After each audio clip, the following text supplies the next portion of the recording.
Laki-laki kok jadi tukang syair. Anak empu itu kan seharusnya jadi empu. Jadi empu yang lebih bagus, yang lebih hebat dari saya. Den Dwi Pangga itu memang tidak pernah tertarik dengan pekerjaan ini, Romo Empu. Katanya, empu itu mengabdi pada para pembunuh. Tapi kalau penyair adalah pencinta kehidupan. Pintar bicara anak itu.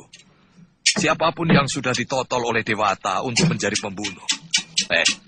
Bakar. Tanpa alat pun, dia akan jadi pembunuh. Ayah, saya mau pergi ke rumah teman.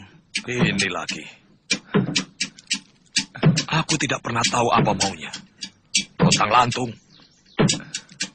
Sini kamu.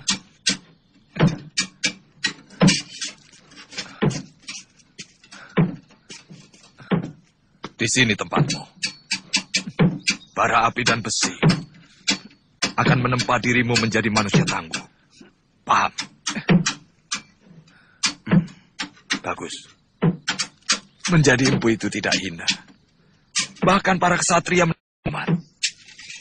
Ini adalah pekerjaan orang-orang mulia.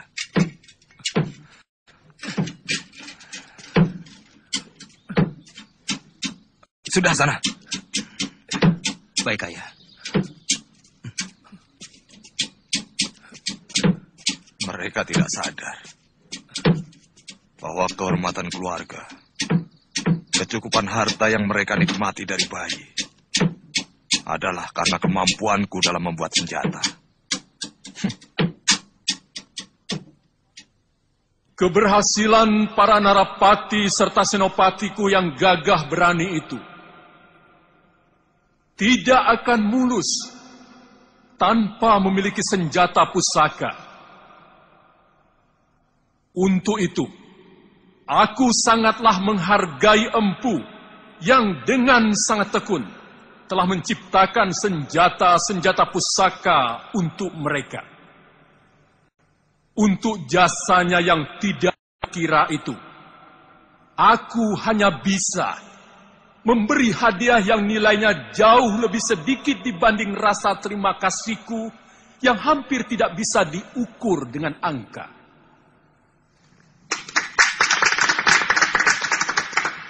Empu Hanggareksa, mendekatlah padaku untuk mendapatkan sedikit anugerah dariku.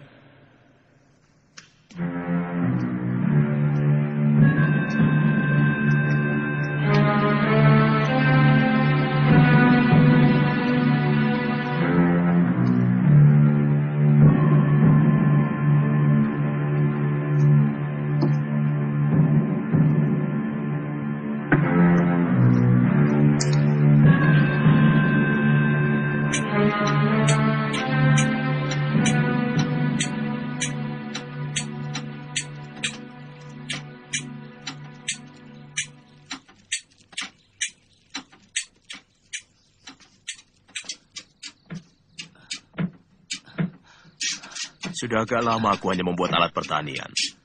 Tapi dengan mutu baja yang lebih baik dari yang biasa dibuat. Mengapa? Padahal kata ayah, semua senjata pusaka buatan paman pasti hebat. Membuat alat pertanian adalah pengabdian pada rakyat. Sedangkan membuat senjata adalah pengabdian kepada hawa nafsu, yang akhirnya akan menyengsarakan rakyat.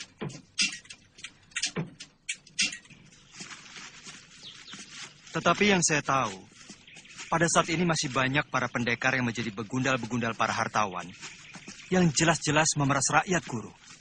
Bagaimana itu? Itu namanya bukan pendekar. Karena seorang pendekar itu pembela kaum lemah dan sangat setia pada keadilan, kepada negara. Setiap orang bisa saja memiliki ilmu kanuragan dan kedikdayaan. Tapi tidak setiap pemilik ilmu itu adalah pendekar.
Kamandanu,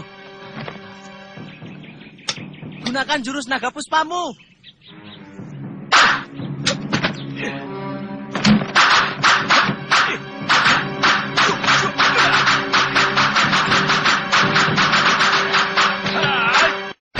Kamandanu, jadikan angin dan hawa untuk menahan tubuhmu.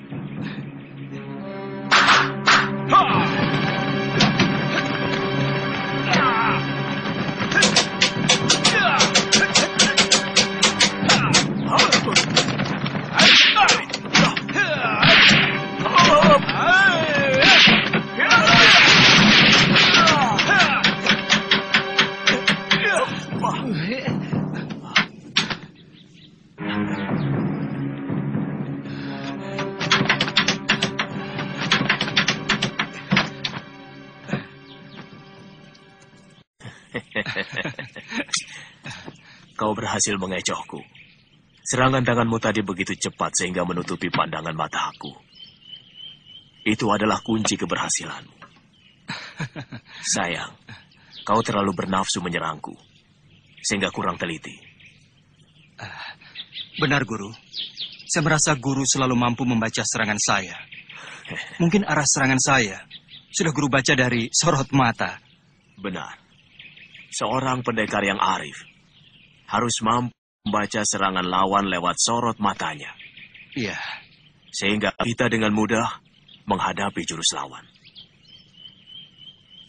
Itu kamu harus pelajari. Baik.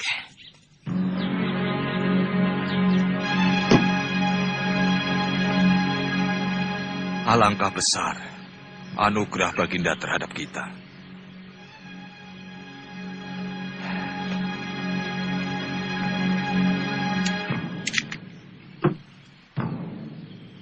Lihat, ini semua karena pekerjaan ayah sebagai seorang empu. Itulah sebabnya, mengapa ayah mau supaya kau, juga Kamandanu, meneruskan pekerjaan ayah. Bahkan seorang adipati pun belum tentu menerima anugerah sebanyak ini.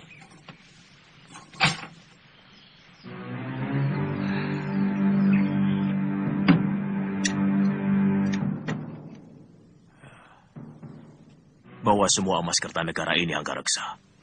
Sekeping pun aku tidak ingin memilikinya.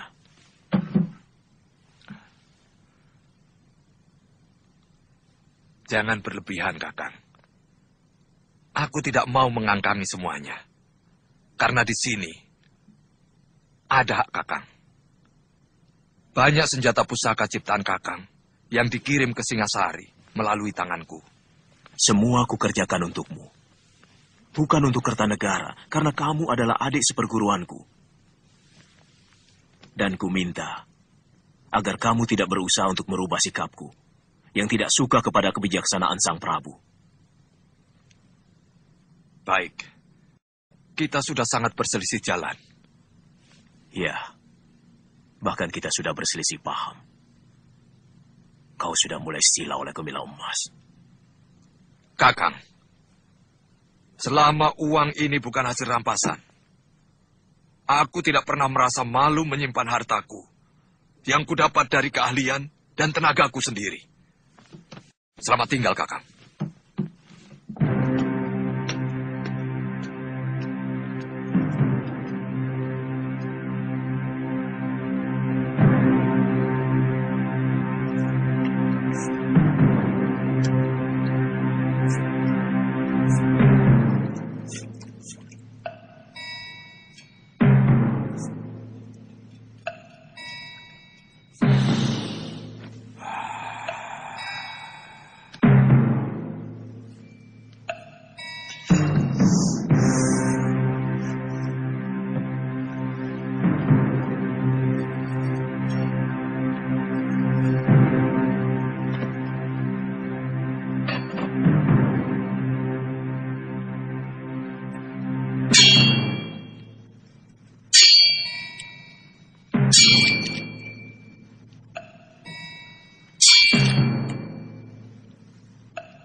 Masih kalah juga.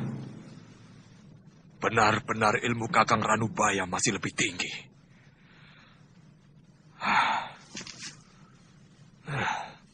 Kakang Ranubaya akan membahayakan kedudukanku. Ini tidak boleh terjadi.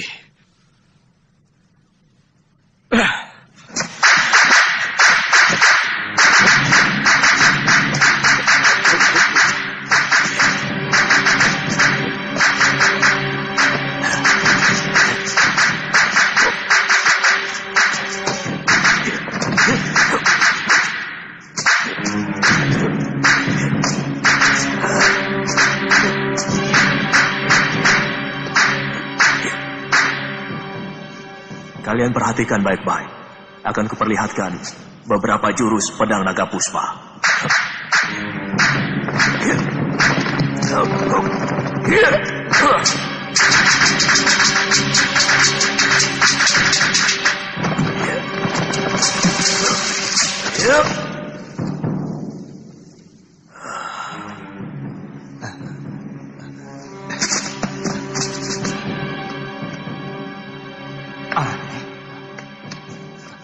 Guru, kok kayunya masih utuh, Guru?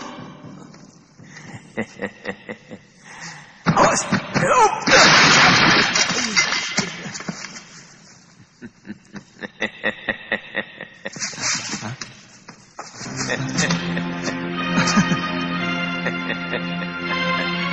Nyi,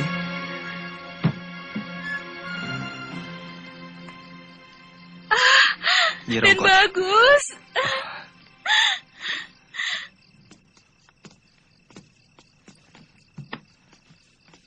Bagaimana kabar Ayahanda, Nyi? Sehat. Tapi akhir-akhir ini Gusti Sepuh sering mengurung diri di kamar pengisian. Nyai tidak tahu kenapa Gusti Sepuh sering murung. Mungkin memikirkan kamu.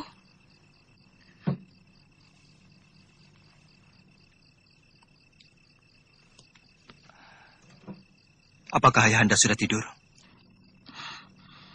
Gusti Sepuh tidak pernah tidur sore. Datanglah dan minta maaf. Iya, iya, Nyi.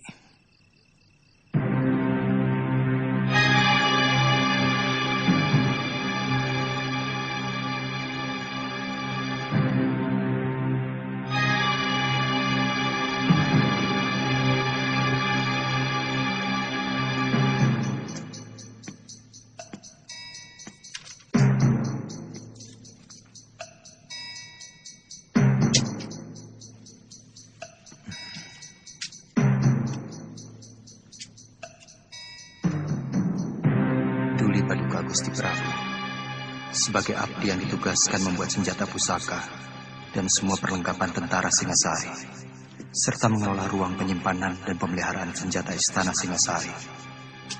Maka sesuatu yang merongrong kewibawaan negara benar-benar menghantui pikiran hamba. Di kampung tempat tinggal hamba Kurawan, ada seorang empu senjata yang juga baik mutunya. Dia bernama Empu Ranubaya. Berkali-kali hamba mengajak dia untuk ikut mengerjakan pesanan Paduka Gusti. Tapi dia selalu menolak. Bahkan berani menghina Gusti Prabu sendiri. Hamba bersedia membantu utusan Paduka untuk menindak Empu Ranubaya yang cenderung untuk berkhianat.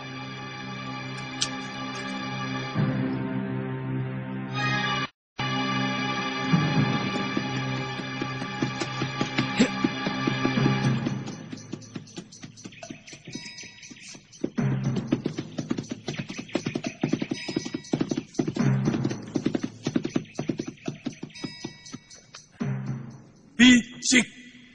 Masalah keris Empu Gandring sudah lama selesai. Wadal sudah cukup.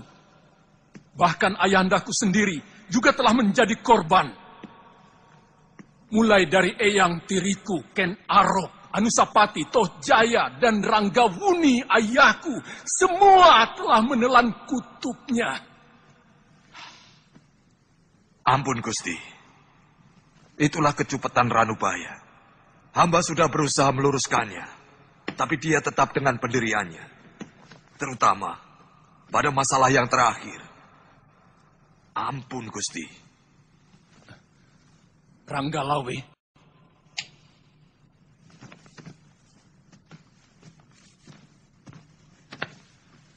Daulat Gusti Prabu. Tangkap Empu Kurawan itu hidup-hidup. Aku ingin dia menjelaskan di hadapanku apa alasan dia benci padaku. Perintah Gusti akan hamba kerjakan.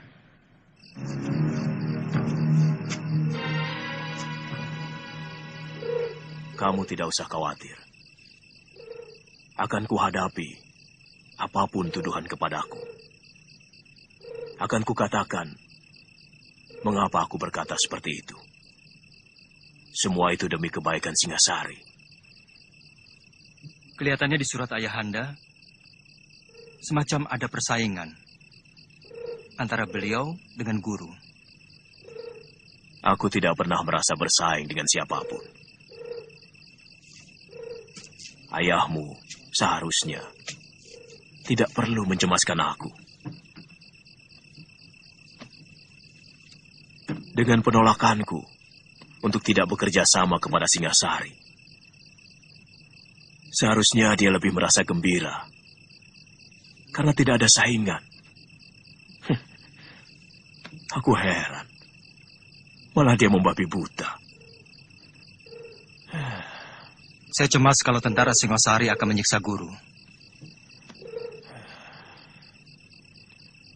Tidak akan kubiarkan siapapun menyentuh kulitku.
Boleh juga didikmu itu.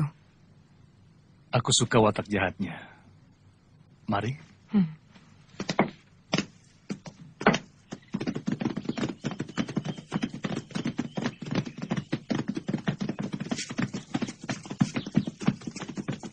Kelihatannya sudah mulai sore.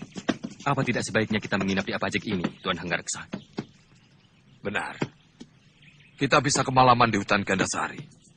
Saya pikir lebih baik kita menginap di sini. Tapi semuanya terserah pada Tuan Ranggalawe. Cari penginapan yang terbaik.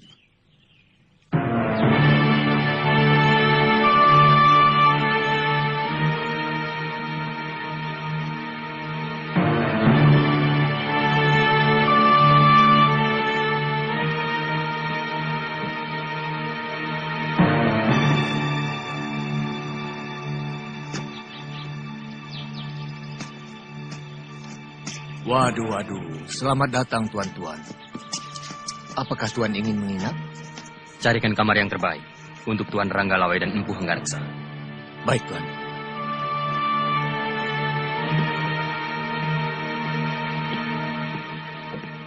Ada apa, Lejong?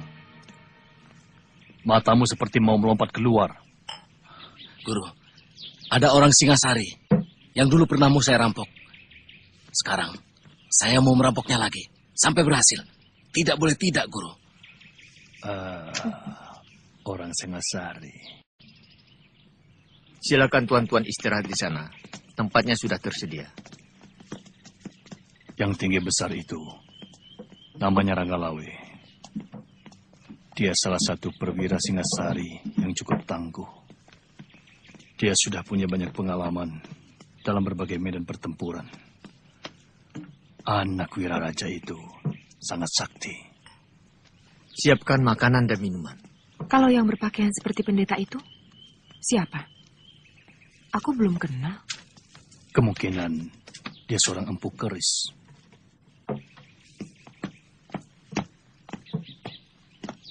Kalian masih kenal saya? Tentu. Kamu adalah bajingan kelas kambing yang pernah mau merampok kami. Dan sekarang, saya mau minta semua harta yang kalian bawa. Jangan main-main. Kumpulkan seluruh uang kawan-kawanmu. Katakan pada mereka, aku sangat butuh.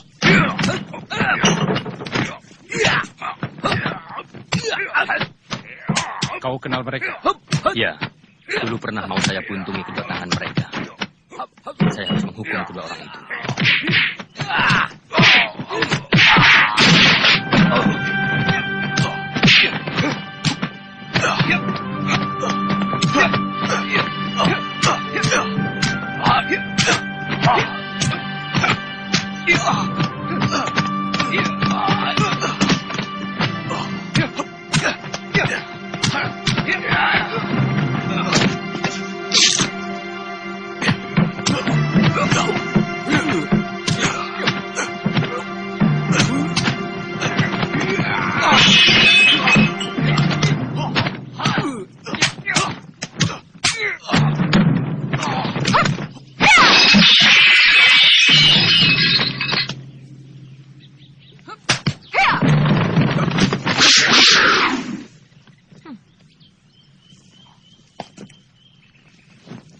Sabar. Kenapa tiba-tiba tuan yang terhormat ini menyerang dia? Mereka mau merampok kami. Dan ini benar-benar satu penghinaan langsung kepada tentara Singasari. Benarkah kamu mau merampok mereka, Jaran? Bohong, Guru. Saya tidak pernah bilang mau merampok. Saya minta secara baik-baik seluruh harta mereka. Nah, mereka kan hanya mau meminta. Kalau tuan mau memberi, ya silakan. Kalau tidak mau, jangan langsung main cabut keris. Saya kira yang punya keris bukan hanya tuan saja. Jadi kalian menantang? Namaku Dewi Sambi. Saya yakin tuan sudah lupa. Maklum orang penting. Oh. Selalu lupa akan nama. Padahal dulu kita sudah saling kenal, bukan? Buat apa mengenang nama bajingan macam kalian? Kata-kata terakhir tuan sudah cukup menghina saya. Benar, penghinaan tak bisa diterima. Dan sejak kecil saya sudah bersumpah untuk menghukum orang yang berani menghina saya.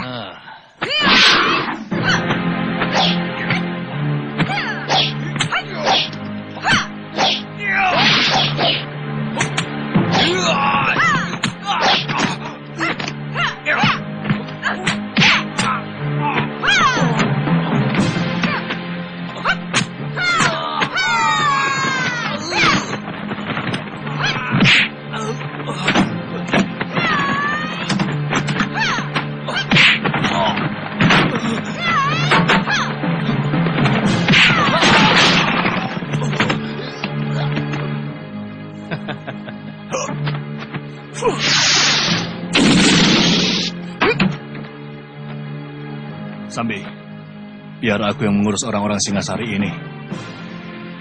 Kau cepat susul orang yang tadi.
Hati-hati, Paman.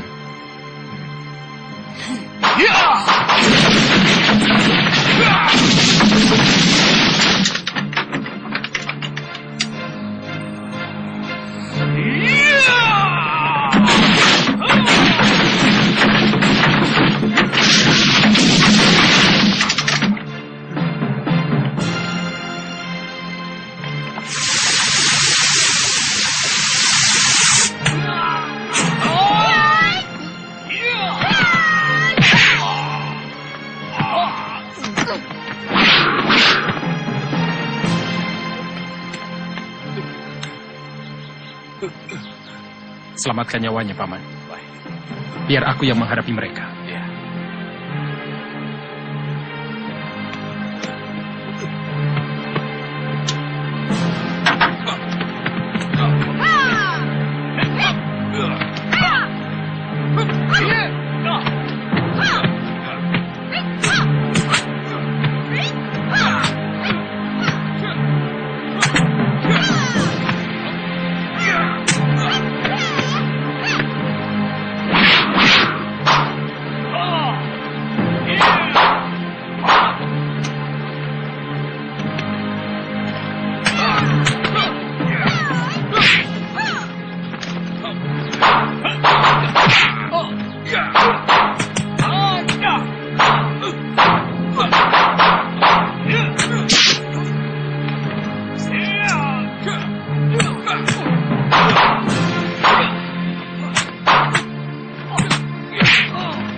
Kamu telah melukai seorang prajurit Singasari.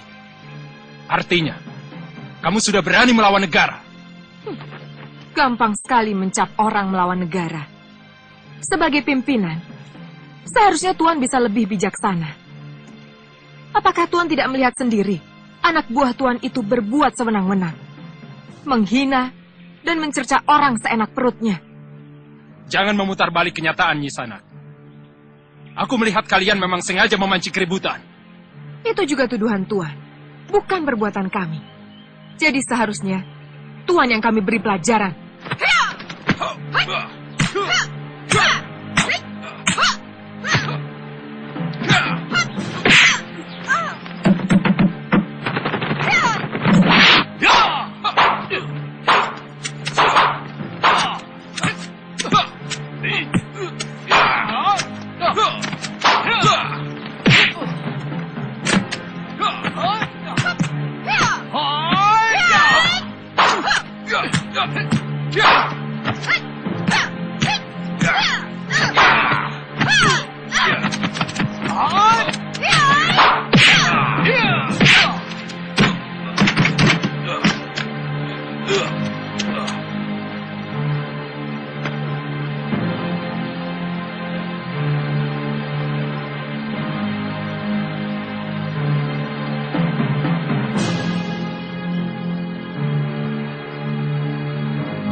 Kita harus mencari penginapan, Jamus. Daripada nanti kita kemalaman. Di sini ada, Gusti Pati.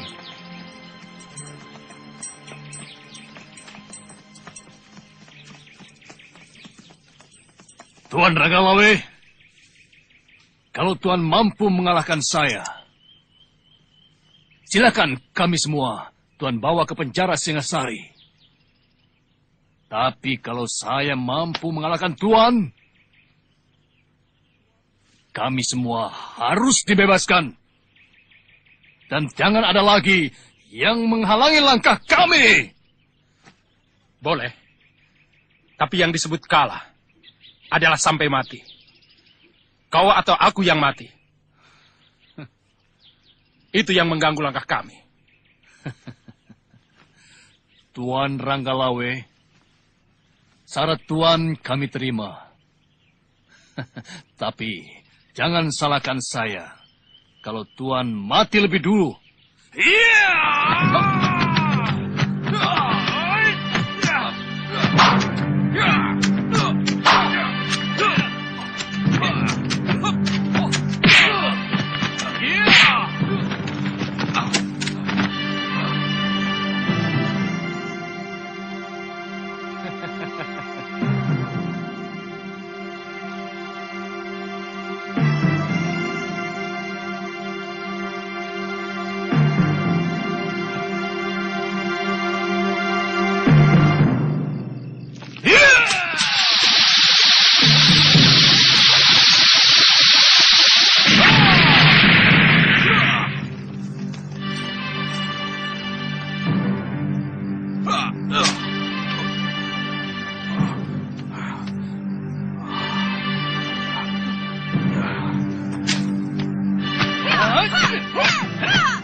Gusti Patih, jangan diteruskan.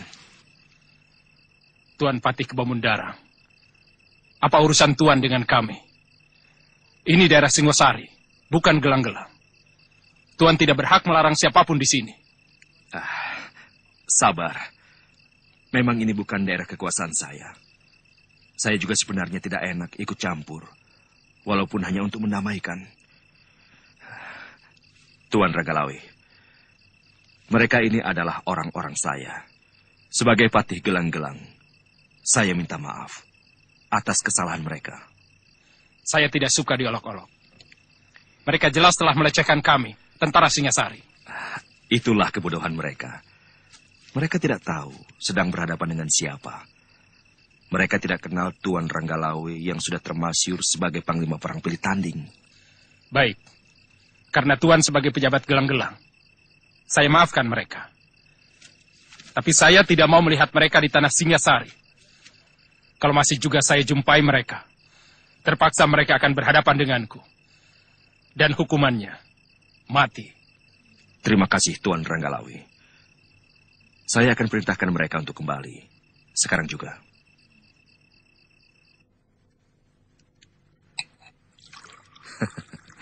Aku tahu, kalian pasti kecewa. Biasanya seorang pendekar akan selalu penasaran bila menghadapi pendekar lain yang mumpuni. Tapi kali ini, aku minta kalian benar-benar menyadari ada kepentingan yang lebih besar dari sekedar mengalahkan Ranggalawe.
Guru, ada rombongan tentara Singosari telah memasuki desa.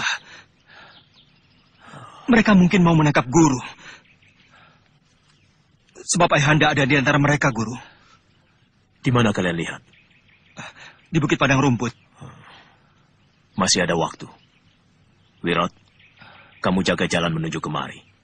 Kalau mereka sudah terlihat, cepat beritahu. Baik, Guru. Apakah Guru mau menyerah? Aku akan pergi. Sebab kalau aku sampai tertangkap, nasib ayahmu tidak akan lebih baik. Tentu kau pernah mendengar tentang Kris Empu Gandring? Iya, pernah, Guru. Empu Gandring tewas oleh Ken Arok.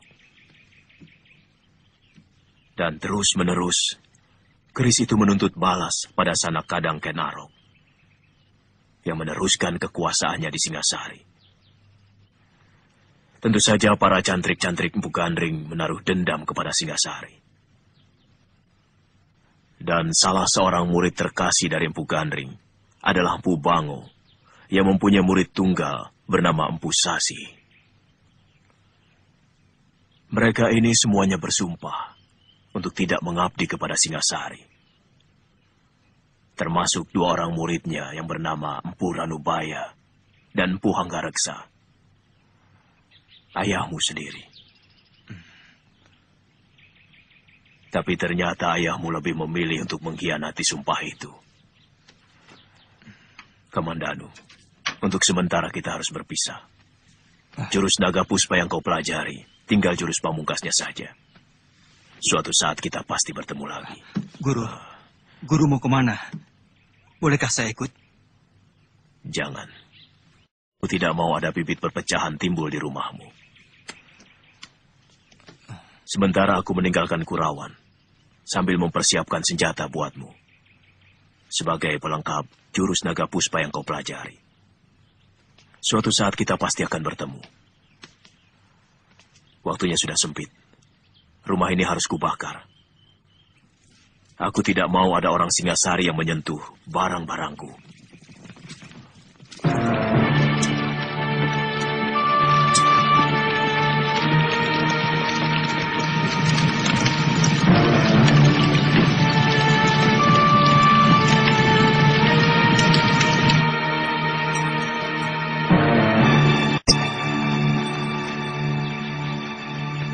Celaka.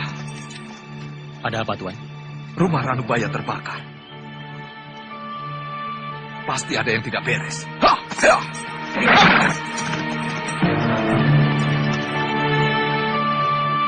Kamandanu, aku rasa kini saatnya kita berpisah.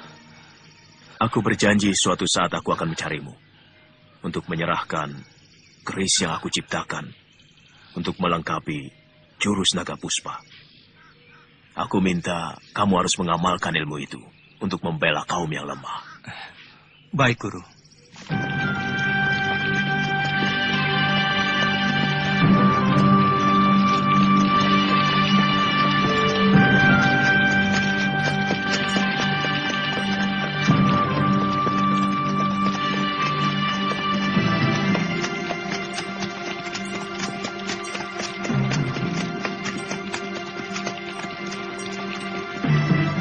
Cari di sekitar tempat ini.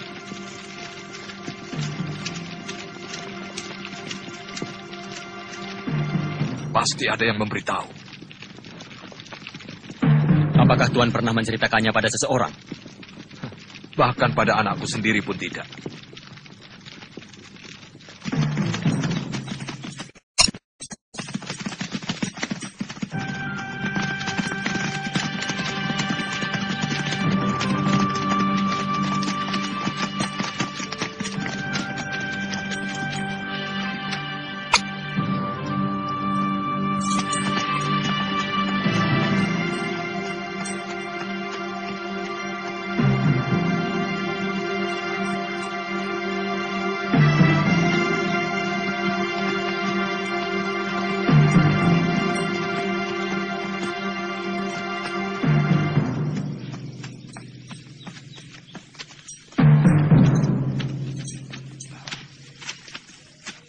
Kamandanu, mengapa kau di sini? Mengucapkan selamat jalan pada Paman Ranubaya, Ayah. Rupanya selama ini kau minggat kemari. Saya nggak suka beruh di sini, Ayah.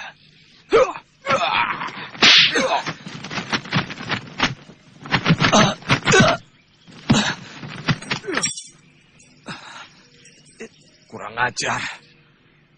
Kau pasti sudah ketularan pikiran pamanmu yang keblinger. Balelo. Yang saya dapatkan dari beliau adalah kejujuran dan juga kebersihan jiwa, Ayah. Cukup! Aku tidak mau mendengar alasan bodoh dari empu yang berpikiran picik macam pamanmu. Apakah bisa disebut picik hanya karena beliau tidak sejalan dengan pemikiran Gusti Prabu Kertanegara yang lebih mementingkan kekuasaannya daripada kemakmuran rakyatnya? Kurang ajar. Kamandanu! Kau harus mempertanggungjawabkan mulut yang telah berani lancang. Saya tidak akan lari dari tanggung jawab.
Cukup, Pranaraja. Raden, saya belum kalah. Saya ingin mencoba ilmu anak muda ini. Maaf Tuan Ranggalawe. Biarkan saya yang membunuh anak saya sendiri. Dia memang patut untuk dibunuh. Saya menyesal. Mengapa dia justru mengikuti kesesatan Ranubaya? Paman Empu tidak usah cemas.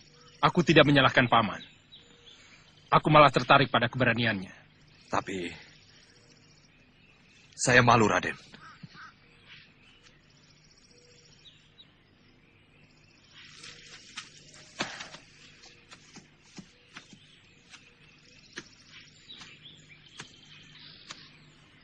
Aku kenal jurus-jurusmu. 12 jurus naga puspa, ciptaan Pugandri. Kukira ilmu itu sudah lama sirna. Ternyata masih ada yang mewarisi. Kau siap, Kamandanu?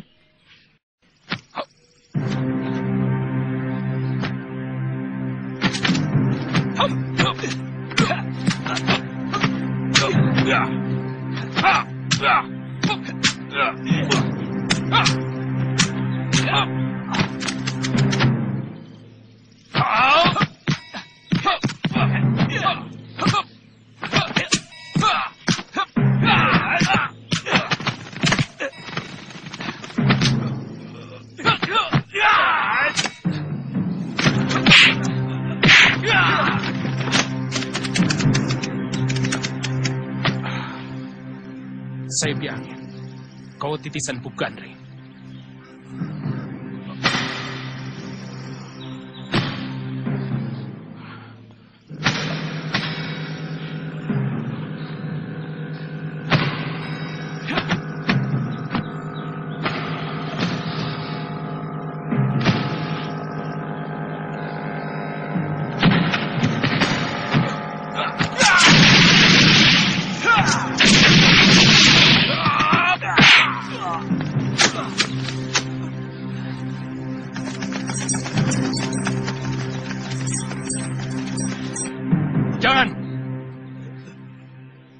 Aku sangat menghargai kejantanan dan keberaniannya. Dia pemuda yang patut kita hargai. Karena sikap yang jelas dan berani bertanggung jawab pada perbuatannya.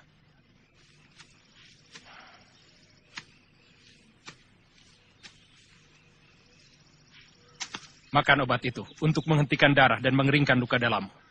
Bunuh saja sekalian anak itu, Tuan Ranggalawe. Saya merasa gagal punya anak seperti ini. Dia berbakat menjadi seorang pahlawan. Karena dia setia pada sikap. Kamandano, kau ampuni. Kau boleh pergi sesuka hatimu. Dan yang perlu kau camkan adalah, kau boleh benci pada siapapun. Tapi belalah negerimu. Terima kasih, Gusti. Maafkan saya, Ayah. Maafku sudah kering. Diserap oleh kekecewaanku padamu. Kau terlarang untuk datang ke rumahku, bahkan ke desa Kurawan ini. Pergi. Ikuti terus jalan pikiranmu yang liar tanpa kendali itu. Sudah lama aku merasa tidak punya anak seperti kamu. Tidak apa-apa, Ayah. Saya akan tetap merasa bahwa saya anak Empu Hanggareksa.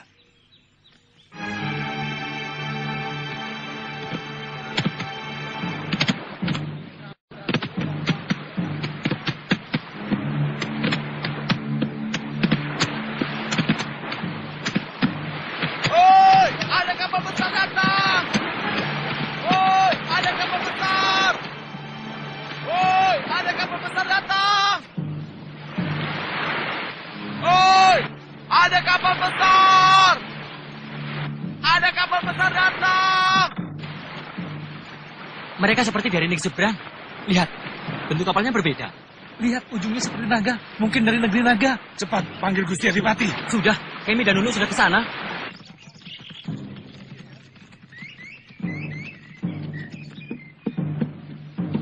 Ya, terus! Dorong, rapat! Terus! Dorong terus! Ayo, rapat terus!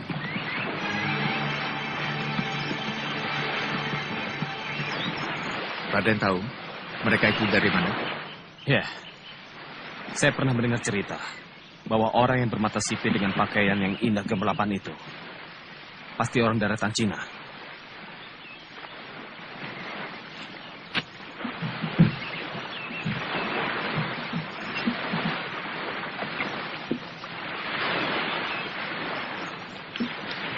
Kami datang dari kerajaan Mongol. Kami mau ke kota raja. Bisakah Tuan menunjukkannya? Bisa. Tapi tuan-tuan ini mau ke kerajaan mana? Karena di sini banyak sekali kerajaan-kerajaan kecil dan kerajaan besar. Saya mau ke kerajaan Jawa. Nama rajanya Prabu Kertanegara. Prabu Kertanegara. Kelihatannya mereka sangat ramah dan bersahabat. Sementara ini mereka berada di Wisma Tamu, diantar oleh Gangadara. Kalau begitu, besok akan kulaporkan pada Gusti Prabu. Mudah-mudahan tidak membuat masalah. Soalnya, akhir-akhir ini Gusti Prabu seperti sedang resah. Ya. Aku yakin akan terjadi hal yang mengagetkan. Kalian tahu, sejak dulu Maharaja Genghis Khan, penguasa negeri Tartar itu, ingin sekali menguasai kerajaan di bumi Jawa ini. Tapi belum terlaksana. Jangan-jangan utusan itu akan menantang Singasari.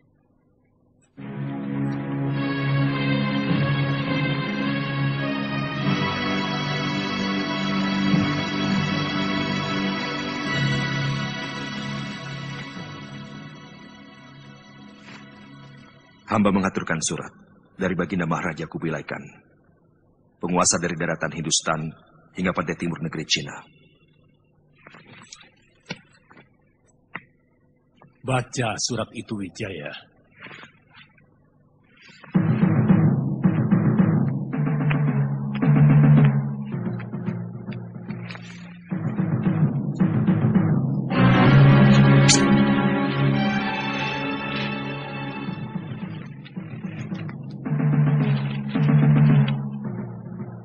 Salam sejahtera buat Tuan Prabu Negeri Jawa.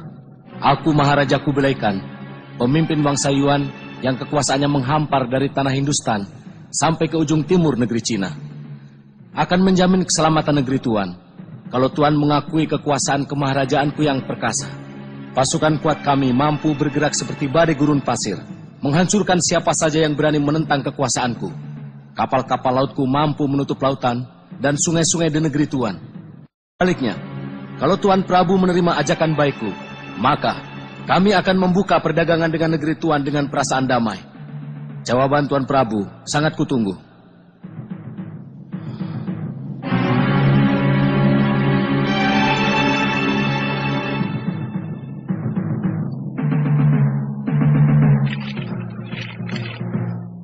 Sebagai utusan, hamba menunggu jawaban dari Sang Prabu. Mendekatlah kau kemari.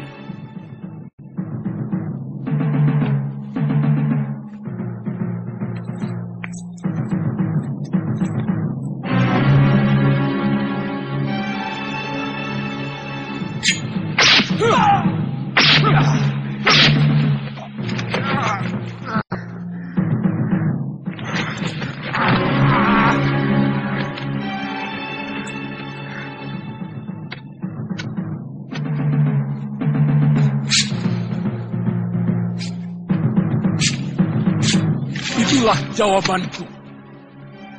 Katakan pada rajamu, prajurit-prajurit Singasari bagaikan gunung karang yang sanggup menahan angin taufan sedahsyat apapun. Kau akan menyesal dengan perlakuanmu ini. Negerimu akan rata dengan tanah.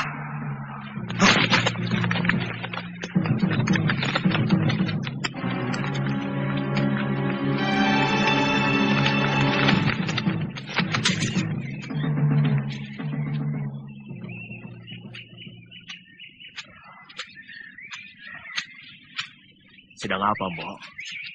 Jemur gaplek. Oh. Kok seperti bukan orang sini? Betul, saya ini orang kabur Kanginan. Boleh saya minta airnya untuk membasahi tenggorokan saya? Oh, ya tentu. Nah, itu gentong berisi air. Buat siapa saja yang haus. Silakan. Iya.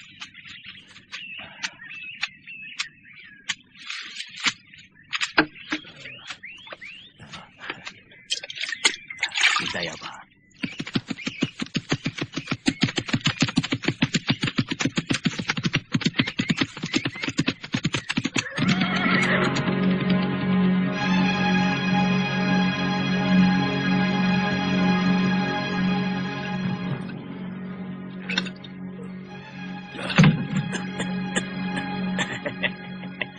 Mabuk terus. Mumpung sesi dunia lagi mabuk.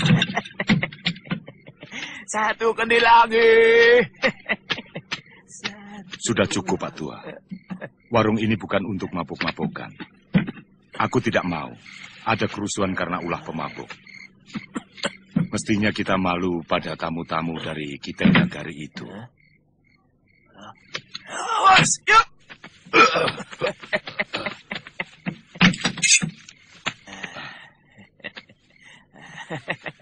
Sayang, golok sebang ini, tapi mutu bajanya kurang sempurna. Dia tidak bisa berbuat apa-apa kalau lawannya dengan golok yang mutu bajanya lebih sempurna. Agaknya kau mengerti tentang senjata orang tua. Tuhan bisa bahasa kami. Bagaimana dengan dia? Tenaga dalammu yang bagus, bukan golok Tuan. Kamu lihat sendiri. Bagaimana meja itu terbelah dengan mudah. Meja itu terbuat dari kayu.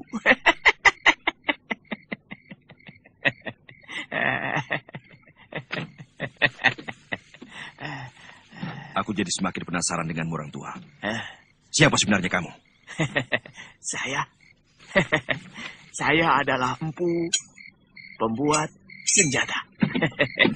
Jadi saya tahu mutunya dan bagaimana sepuhnya. Saya akan buktikan bahwa senjata Tuan tidak bermutu. Ayo ikut saya.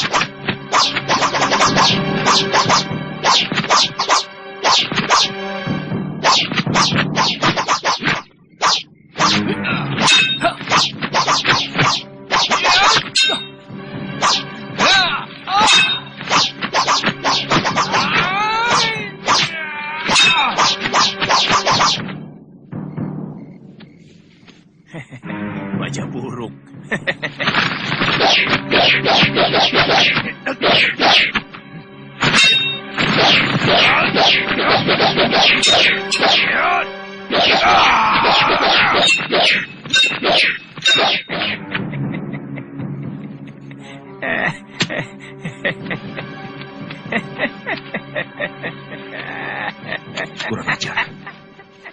Kita ditertawakan orang Jawa itu. Suruh dia buktikan bahwa senjatanya lebih baik dari milik kita. Orang tua, kau harus buktikan bahwa senjatamu lebih baik dari yang kami miliki.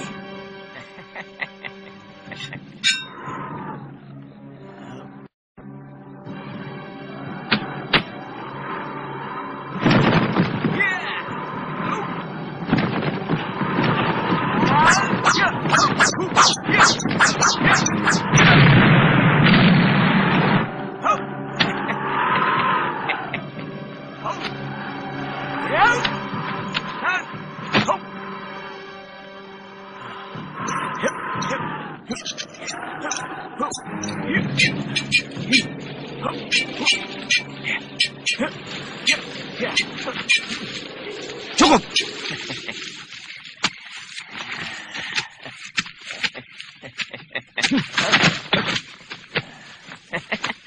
Boleh aku lihat senjatamu, orang tua? Ini asli buatan Jawa. Dengan bahan besi yang ada di perut-perut gunung. Di tanah Jawa ini.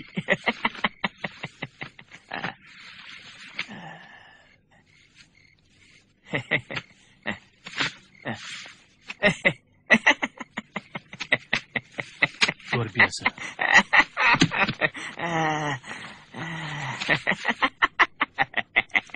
Senjata Tuan memang hebat. Kami mengakui kelebihan Tuan dalam ilmu membuat senjata.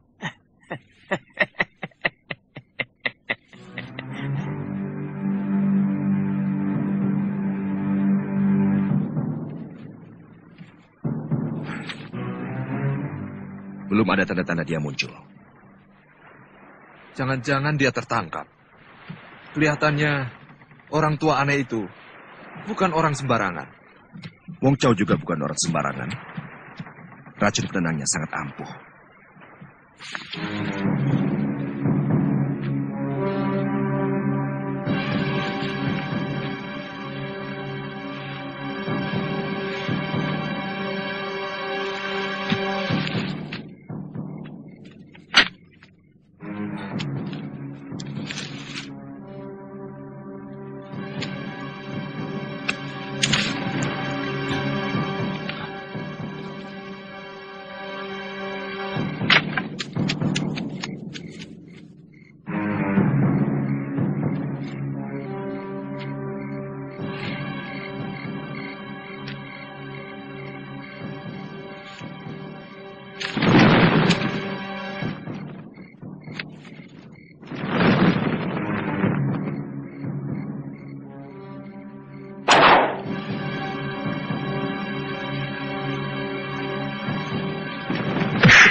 Kami sengaja menculik Tuan, karena kami menduga Tuan adalah mata-mata yang sengaja dikirim ke Kertanegara untuk mengawasi kami.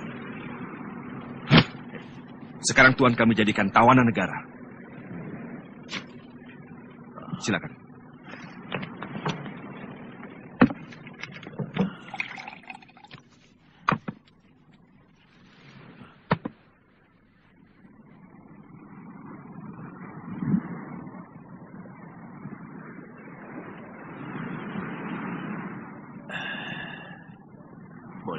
Tidak. Aku tahu. Tuan pasti ingin melupakan bahwa Tuan sedang menjadi tawanan kami.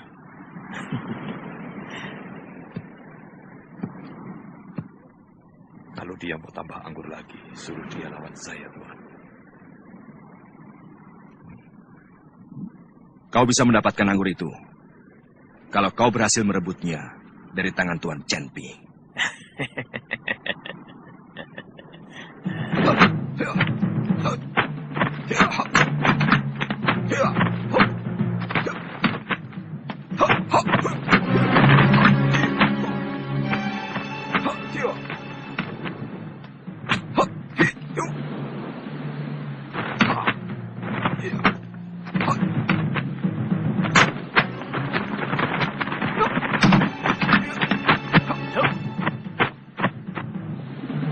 Ayo.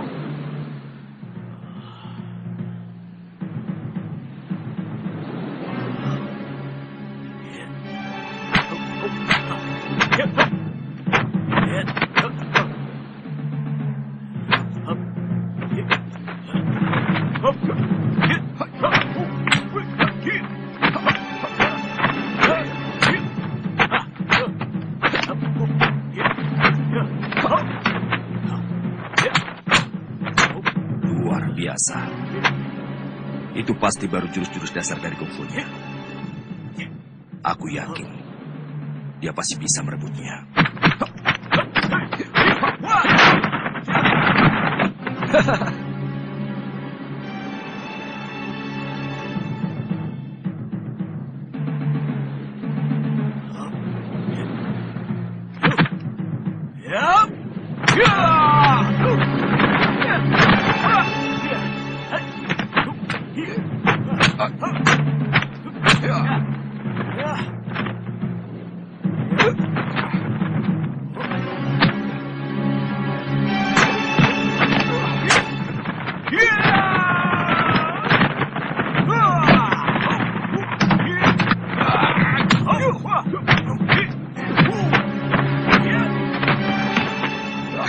Chen Pi,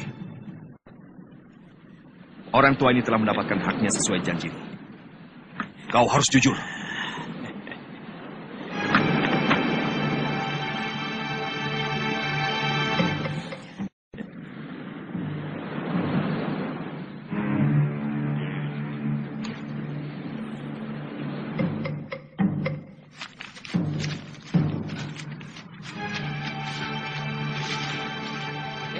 Maling? Maling! Maling! Itu maling! Maling! Maling! Ayo, maling! Aduh, jangan, jangan, jangan, ampun. Aduh. Ampun, Kang. Ampun, saya bukan maling. Benar. Ampun, jangan. Saya tidak nyuri. Bohong. Bohong. Hentikan.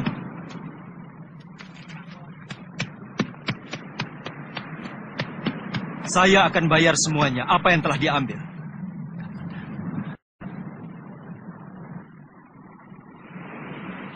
Wirot, kamu mau ikut kalau aku pulang ke Kurawan? Tidak, Kamandanu. Saya mau di sini saja. Saya mau menunggu sampai guru pulang. Ada yang bilang guru telah dibawa oleh kapal dari seberang. Yang pelautnya bermata sipit. Itu orang-orang dari Kitai Nagari.